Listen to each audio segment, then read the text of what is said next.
انا وعاد ندخل الدجاج الفران يتحمر ونقدمهم لكم بالصحه والراحه. بعد ما ضفت البصله للمرة طابت، دابا هي انا كندغمر فيها وفي نفس الوقت كنحك ديك الكبده والبصله باش كيتغمروا مزيان. دابا غادي تبقى هكا كتطبخ حتى كتقلى وتوقف وتبقى غير الزويته، كتولي الدغميره بوحدها والزويته بوحدها. صافي كنقولوا راها وجدات. دابا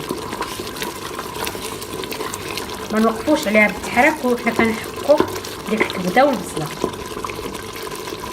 ها هو دابا درت الدغميره، ها ما تشوفوا الدغميره كيف عامله.